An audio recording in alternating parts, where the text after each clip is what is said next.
have candidate number 14. Our our first list on the ranking. Okay, we have to.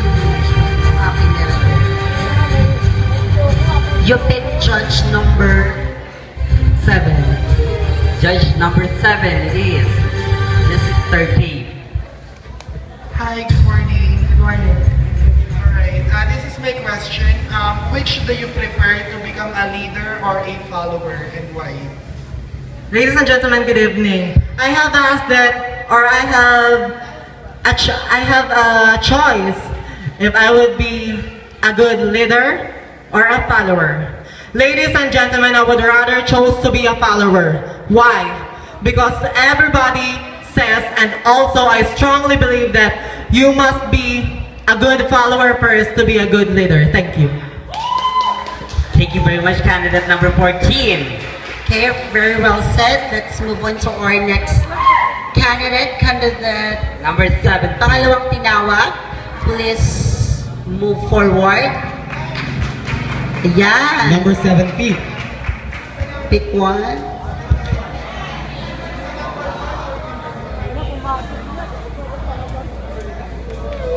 You got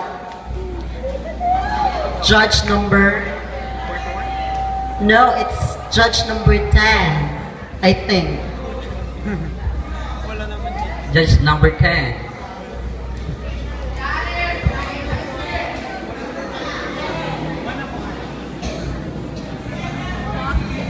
Hello.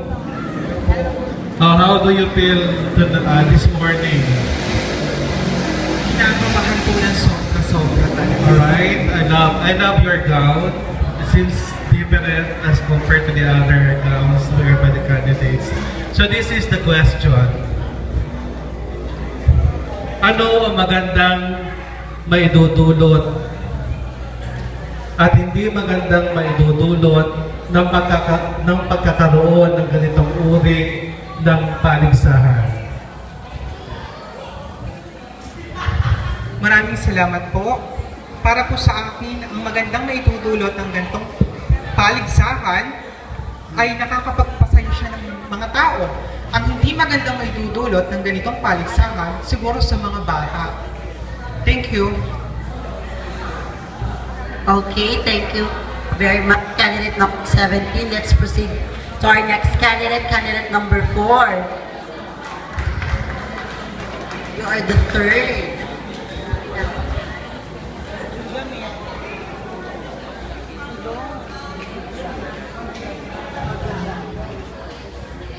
Just number 1. Judge number 1, Michelle.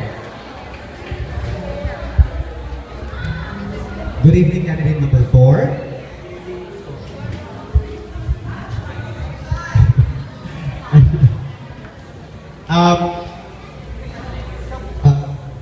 Sa ilang taon ka?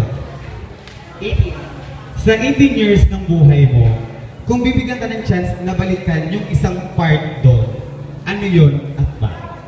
Yung sa nakaraang 18 years. Siguro po, yun po yung mayakap ko muli ang aking mga magulang. Dahil po nung bata pa lang po ako, yun po ang aking naranasan na yakapin sila. Ngayon po, hindi ko po sila naranasan yakapin mo. Kaya yun po ang gusto kong ibalik sa akin, ang muling pagyakap sa aking magulang. Yun lamang po at maraming salamat. Okay, thank you. Candidate number 4, let's move to candidate number 15, please. Forward. Choose one. And you pick judge number 2. Judge number 2. Judge number 2. Miss Iwa. Hi, good morning. Good morning. Okay, this is your question. Naniniwala ka ba na may totoong lalaki na magmamahal sa atin? Ladies and gentlemen, I'm proud to say may mga lalaki nagmamahal sa akin. Tulad ng aking buhay, may mga taong nandyan sa akin tulad ng Sana Babli, sana family na labis na sumusuporta sa akin at ang aking mahal na laging nandyan para sa akin. Yun lamang po at maraming salamat. Patiin mo naman siya. I love you, mahal Ramil. Oh my God. Let's move on to our candidate number 20. Choose one. And you pick.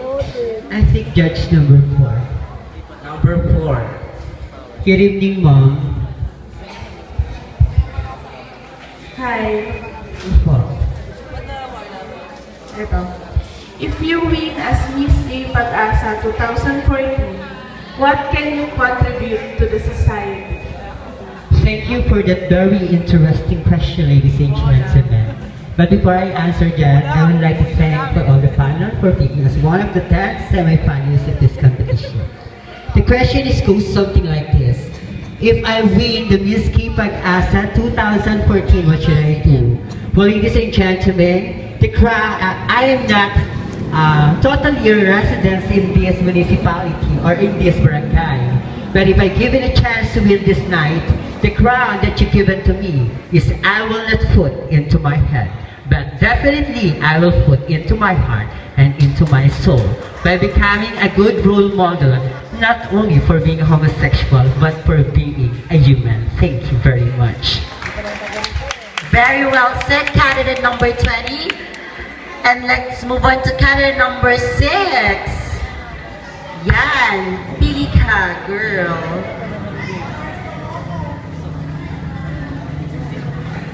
So, you pick judge number 6.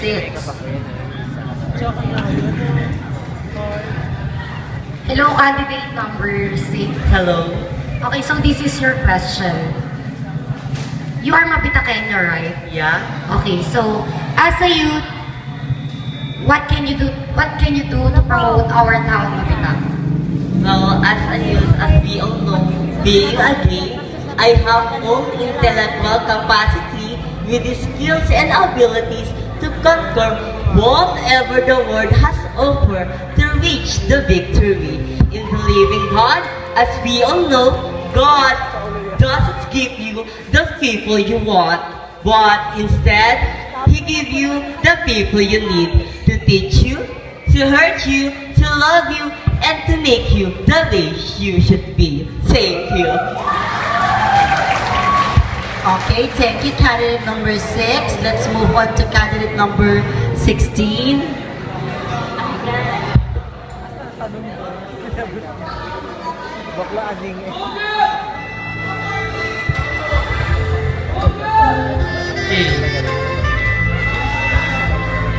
Candidate, what number? 8. Judge number 8. Miss Harry Ishii. I'm so sorry sa boses ko, pero sana maintindihan mo. We all know that every minute dito sa mundo may pinapanganak.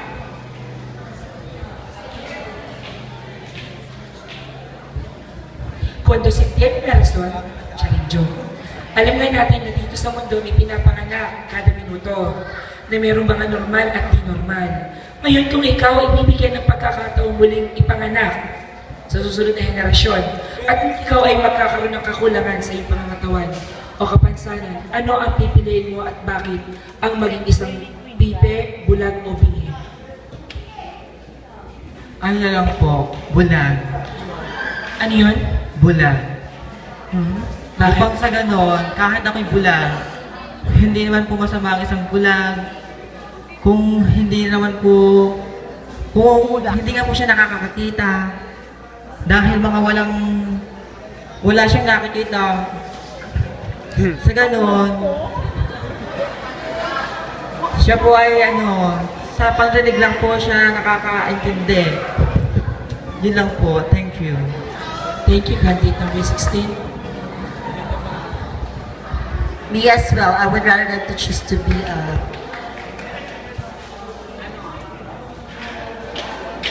Candidate number 11. Choose one.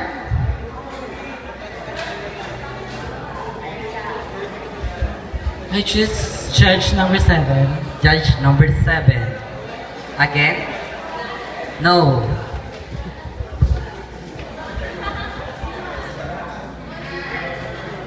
Number 3, judge number 3, Kuya Arnold de Ocasio. Hello, good evening. What do you think is the most important problem that our country is facing today? Why? Mga kaibigan, sasagutin ko po ang katanungan ng isang namorado upang mas maunawaan po ng nakararami. Para po sa akin, ang problema po na nalayon po ngayon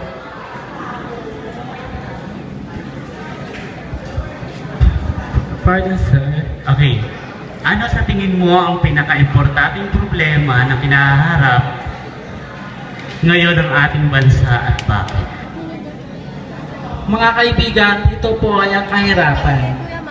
Ang kahirapan po ang hinaharap ng ating bansa sa ngayon.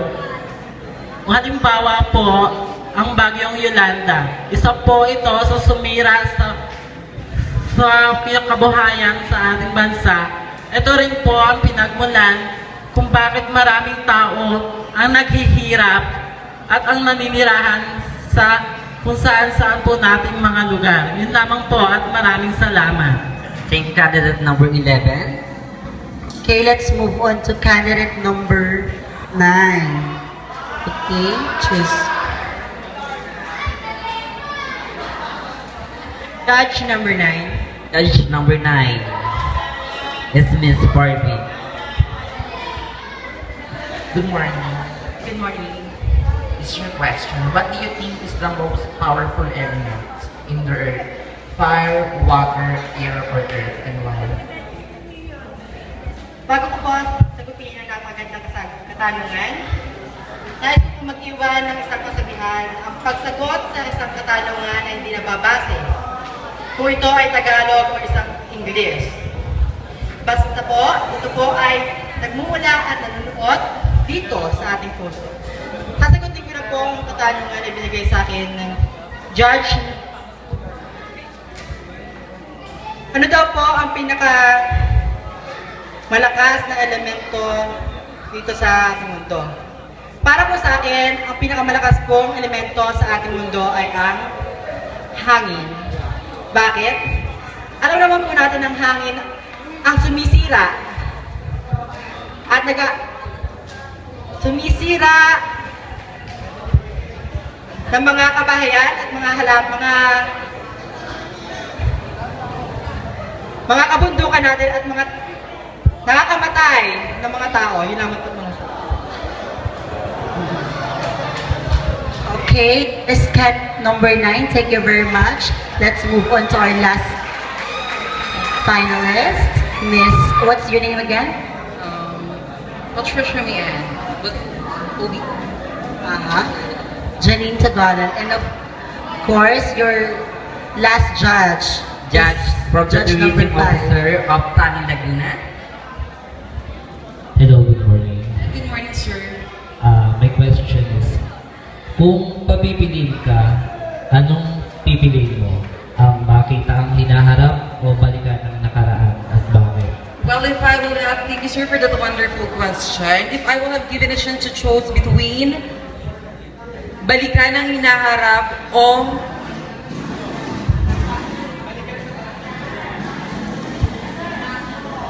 Makita ang hinaharap o balikan ang nakaraan? well, I'll choose to be balikan ang nakaraan.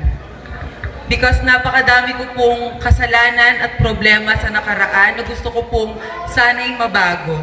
Yung pong nakaraan na yon ay hindi ko makakalimutan dahil dun po sa nakaraan na yon natuto po ako ng mga aral na kung saan po nadadala ko siya upang mas maging mabuti pa akong isang tao, mabuti pa akong isang mamamayan at mabuti pa akong isang influensya sa lahat ng tao dito sa ating bansa.